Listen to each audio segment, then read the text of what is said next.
നമ്മളിപ്പോൾ ഒരു സാധനം സ്പെയർ റെൻ്റൽ പാർട്ട് റിട്ടേൺ എടുക്കുന്നത് ടെക്നീഷ്യൻ നമ്മളെ അടുത്ത് പറയുന്നത് നമുക്ക് ഈ സാധനം വേണ്ട, അങ്ങനെ നമ്മൾ റിട്ടേൺ എടുക്കണ്ടെങ്കിൽ ഇൻവെൻട്രി പോവുക, റെൻ്റൽ പാർട്ട് റിട്ടേൺ എടുക്കുക. റെൻ്റൽ പാർട്ട് റിട്ടേൺ എടുത്തിട്ട് ഇതിൻ്റെ അകത്ത് നമ്മൾ ടെക്നീഷ്യൻ്റെ പേര് സെലക്ട് ചെയ്യുക. അപ്പം അഷിൽ എന്ന് പറഞ്ഞ ടെക്നീഷ്യൻ്റെ പേരാണ്, അത് ഇൻക്വയറി കൊടുക്കുക. ഇൻക്വയറി കൊടുത്താൽ അഷിലിൻ്റെ പേരിലുള്ള മൊത്തം സ്പെയറും വരും. അപ്പോൾ നമ്മൾ സ്ക്രോൾ ചെയ്ത് കഴിഞ്ഞാൽ നമുക്ക് തിരിയും 35 സ്പെയർ ഉണ്ട്.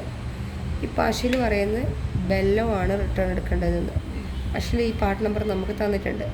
അപ്പോൾ നമ്മൾ എന്ത് ചെയ്യണം, ഒന്നിക്കൽ ഈ പാർട്ട് നമ്പർ ഇവിടെ ടിക്ക് കൊടുത്ത് ആഡ് ടു റിട്ടേണിൽ പോയി റിട്ടേൺ ടൈപ്പിൽ ഗുഡ് പാർട്സ് കൊടുത്ത് റിട്ടേൺ റീസണിൽ ന്യൂ പാർട്ട് റിട്ടേൺ കൊടുത്ത് അപ്ലൈ കൊടുത്തതിന് ശേഷം സബ്മിറ്റ് കൊടുക്കുക. ഇനി അതല്ലെങ്കിൽ എങ്ങനെയാണ് ചെയ്യേണ്ടതെന്ന് പറഞ്ഞാൽ അഷിൽ നമുക്ക് പാർട്ട് നമ്പർ ബോക്സ് തന്നിട്ടുണ്ടാവുമല്ലോ, അത് നമ്മളിവിടെ കോപ്പി ചെയ്യുക, ടൈപ്പ് ചെയ്യുക, എന്നിട്ട് എൻ്റർ കൊടുക്കുക.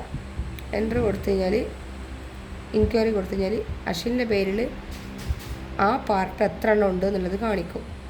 ഇതിലിപ്പോൾ നമ്മൾ ഏതെങ്കിലും ഒരു പാർട്ട് അഷിലിനോട് നമ്മൾ പറയുന്ന നേരം അഷിൽ എൻ്റെ പേരിൽ ബെല്ലോ അസംബ്ലി 2 എണ്ണം ഉണ്ട്, 11/3/2024 എടുത്ത ബെല്ലോ ഉണ്ട്, 5/6/2024 എടുത്ത ബെല്ലോ ഉണ്ട്. ഇതിലേതാ റിട്ടേൺ എടുക്കേണ്ടതെന്ന് ചോദിച്ചാൽ അഷിലിപ്പം പറയുന്നത് 5ൻ്റെ ആണെങ്കിൽ 5 എടുക്കുക, 11ൻ്റെ ആണ് എടുക്കാൻ പറഞ്ഞാൽ 11 എടുക്കുക.